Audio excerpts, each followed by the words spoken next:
para você que nos acompanha, tudo bem? Como é que estão as coisas por aí? Bom, você sabe que eu sempre espero que tudo esteja bem, não é mesmo? Na live de hoje, o senador Álvaro Dias continuou falando sobre quais as medidas que se fazem necessárias para esse momento de pandemia que estamos vivendo. Além disso, ele destacou um ponto muito importante e que diz respeito à solidariedade. Confira. Eu divulguei aqui ontem, já tarde da noite, né, mas divulguei um exemplo de solidariedade aqui de Curitiba, que foi uma iniciativa da Bebê Panda, Enxoval, para cobrir de carinho os médicos que estão fora de suas casas, na linha de frente no combate ao Covid-19. Já são 200 mantas doadas para os médicos do Hospital de Clínicas que estão alojados no Couto Pereira. Aí há um vídeo aqui, não é, que descreve qual é o objetivo e como se faz esta solidariedade. A Bebê Panda recebe o pagamento pelo material, paga o material e a confecção e todas as outras despesas por conta da Bebê Panda, não é? Que é aqui de Curitiba. Por isso, nós publicamos, mas queremos publicar também todos outros exemplos de solidariedade. E mesmo que você não participe com recursos, não é?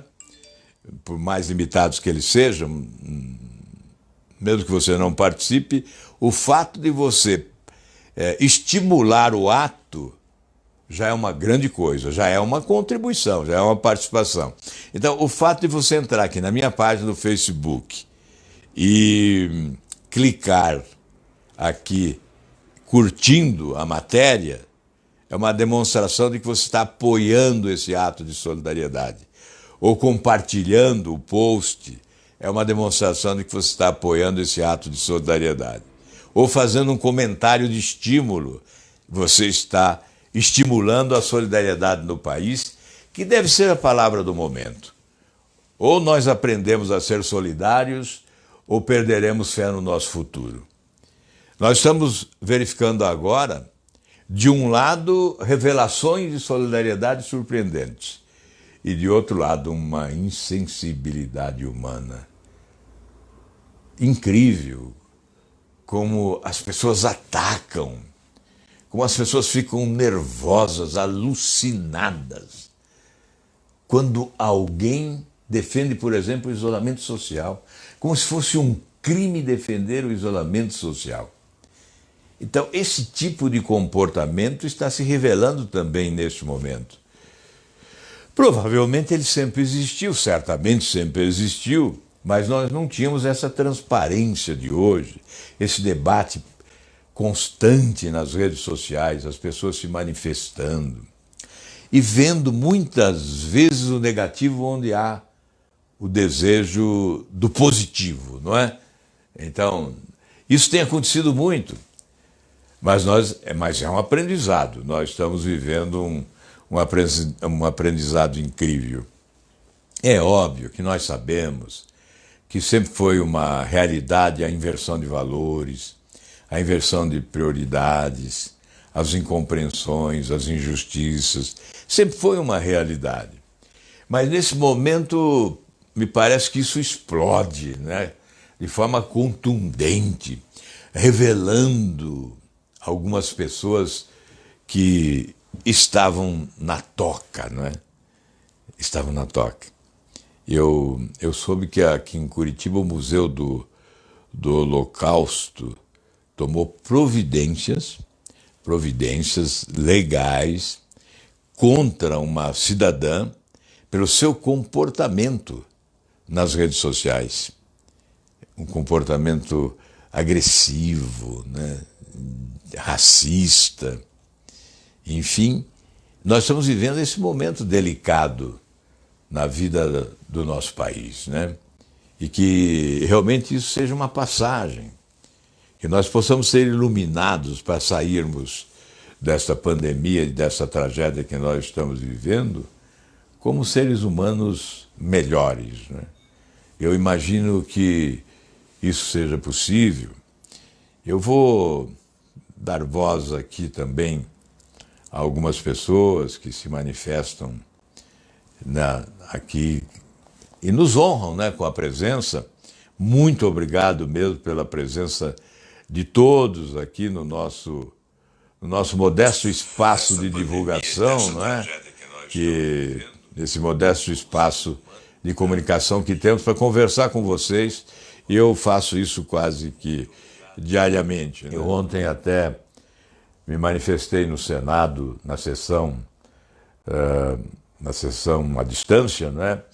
Uma mensagem de solidariedade ao meu amigo que conviveu comigo muito tempo no Congresso, o Arthur Virgílio Neto, que é prefeito de Manaus hoje, e que tem sofrido, tem exposto a sua dor, o seu sofrimento, diante do colapso do sistema de saúde em Manaus, no estado do Amazonas.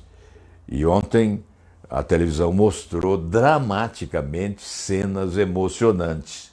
Uma enfermeira trabalhando há 8 anos, cuidando de pessoas há 8 anos, é obrigada a ver o seu pai sem cuidados, por não ter respirador para ele. E ele, vendo a morte se aproximar, ela desesperada se ajoelha e faz um apelo emocionante que certamente fez brasileiros sensíveis derramar lágrimas diante de um drama vivido por uma profissional da saúde. Imagine os outros, que estão distantes dos equipamentos, da estrutura de saúde pública do país. Depois um outro cidadão, já na maturidade, anunciando a morte do seu pai e dizendo: antes o Covid-19 era um número, agora ele tem face. A face dramática de hoje é do meu pai. Espero que outros filhos não passem por isso. São depoimentos que não têm o objetivo de alarmar, mas que expõem, sim, um drama de profundidade, de pessoas que estão vivendo. O outro que chegou do interior e não teve tempo de ser salvo, porque antes que o atendimento médico chegasse, chegou a morte e o levou para a sepultura. Estes dramas são contados diariamente no Brasil e nós temos que nos sensibilizar com eles. E temos que buscar eficiência, equilíbrio, maturidade, compreensão, solidariedade, espírito de solidariedade para ajudarmos. Então, o Podemos ingressou com uma ação. Está lá no Supremo. Está de posse do ministro Marco Aurélio. Ministro Marco Aurélio, por favor, com rapidez, urgentemente, manda brasa nisso, meta ficha, coloque a sua caneta nisso, impeça que isso continue. Conceda liminar, decida e depois discuta. Eu, quando era governador do Paraná,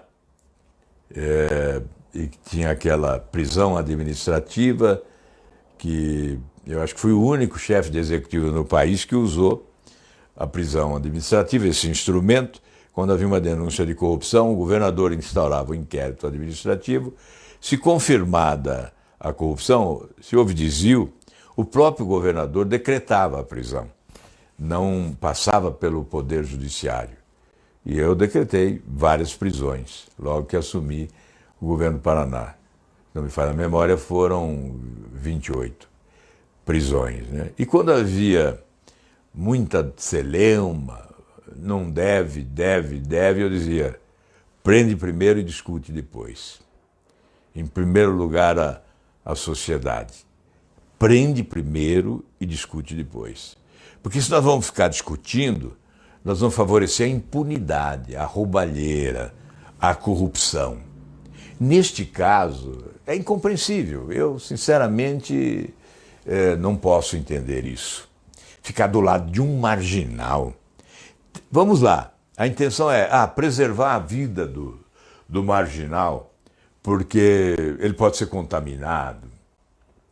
Primeiro que não se sabe ainda se há alguém infectado na prisão. Ninguém anunciou a presença de um infectado aqui em Curitiba, na prisão onde estava esse bandido, não é? E aí, a pretexto de que ele tem o direito de preservar a sua vida, nós vamos colocar em risco a vida dos outros. A vida dos outros. Coloque na balança onde pesa mais. A vida de centenas ou de milhares contra a vida de um bandido, de um criminoso. Se praticou o crime, deve correr o risco do crime praticado, que inclui agora, inclusive, esse problema, não é? Então, olha, eu não entendo, espero que o ministro Marco Aurélio resolva esta ação do Podemos, que veio em boa hora. Há poucos dias o Podemos derrubou a cobrança daquela taxa de 0,25 que o Banco Central autorizou os bancos cobrarem, não é? Sobre o cheque especial, mesmo para quem não usa o seu limite, não é? Então, essa é uma ação que nós estamos fazendo. Derrubamos também o juiz de garantias, temporariamente. O Podemos foi o primeiro instrumento usado para uma ação direta de inconstitucionalidade contra o juiz de garantias. E o ministro Fux concedeu liminar e suspendeu a implantação do juiz de garantias, porque seria mais um degrau nessa escada da impunidade, para que os poderosos possam ter artifícios de se defenderem e jamais serem julgados ou condenados. Então, nós estamos procurando prestar esse serviço ao Brasil. Uma ação direta de inconstitucionalidade só pode ser impetrada por um partido político, no nosso caso, como parlamentar. Isoladamente não podemos. Então, mesmo no recesso, nós trabalhamos essas questões. Foram várias ações que nós impetramos. Nós impetramos esta da taxa vitoriosa, agora temos esta aí da liberdade para presos, bandidos, ladrões, corruptos, pedófilos, traficantes e etc. Temos aquela do juiz de garantias, que foi também vitoriosa já num primeiro momento. E temos ainda uma não respondida, que diz respeito àquele projeto do abuso de autoridade. Aquele projeto foi um abuso, não é? Uma excrescência, um texto escroto mesmo, não é? Para favorecer os bandidos, a impunidade, para limitar a ação dos que cumprem o dever de investigar, de prender, de condenar, de julgar punindo, responsabilizando civil e criminalmente, ou seja, uma peça do atraso, não é? Uma peça legislativa retrógrada na defesa dos marginais, dos malandros, dos bandidos poderosos. E nós ficamos contra, votamos contra, como houve sanção da parte do presidente, só coube esse artifício, esse instrumento da ação direta de inconstitucionalidade. Está lá no Supremo ainda, não houve decisão. Não houve decisão até agora. Essas questões deveriam ser mais urgentes, né? Deveriam ser decididas mais rapidamente, para que a gente pudesse tocar a vida e já tratar de outros assuntos, né? Por isso, às vezes, nós nos tornamos repetitivos, porque ficamos cobrando. Veja, um mandato de segurança de minha autoria, quando houve o impeachment da presidente Dilma e rasgaram a Constituição, dividindo em duas partes, só se aprovou o impeachment, mas não se suspendeu os direitos políticos decorrentes do impeachment.